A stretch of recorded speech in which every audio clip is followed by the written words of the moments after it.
వైకుంఠ ఏకాదశి శుభాకాంక్షలు.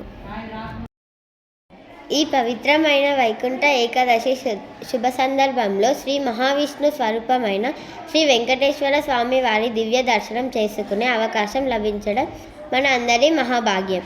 వైకుంఠ ఏకాదశి రోజున వైకుంఠ ద్వారం తెరుచుకుంటుందని శాస్త్రాలు చెబుతున్నాయి.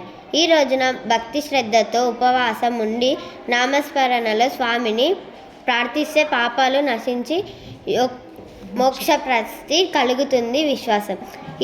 ఈ రోజున మనకు భౌతిక సుఖాల కన్నా ఆధ్యాత్మిక శాంతి, సద్గుణాలు, సేవాభావం ముఖ్యమని గుర్తు చేస్తుంది. అహంకారం, కోపం, లాభం వంటి గుణాలు విడిచి ప్రేమ, దయ, సహనం వంటి గుణాలను అలవర్చుకోవాలని ఉపదేశిస్తుంది. చిన్నదర్పల్లి గ్రామంలోని కలియుగ దైవం, భక్తుల కష్టాలను తొలగించే కరుణామూర్తిగా ప్రసిద్ధులు. భక్తి శ్రద్ధతో స్వామిని ప్రార్థించిన ప్రతి ఒక్కరి ఆయన ఆశీర్వాదం తప్పకుండా లభిస్తుంది. ఇక్కడ గోశాలలోని గోవులను పూజించే భాగ్యము కూడా లభిస్తుంది.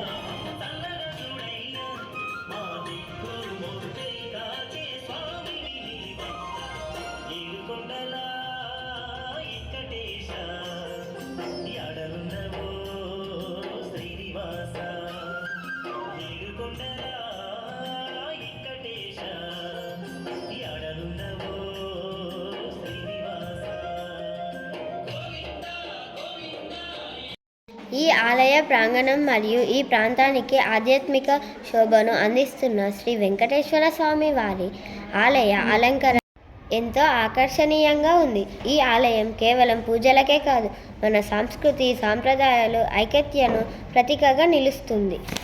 ఈ కార్యక్రమం విజయవంతం కావడానికి శ్రమించిన ఆలయ కమిటీ సభ్యులకు, గ్రామ పెద్దలకు, భక్తులందరికీ హృదయపూర్వక కృతజ్ఞతలు తెలియజేస్తున్న వైకుంఠ ఏకాదశి శుభాకాంక్షలు.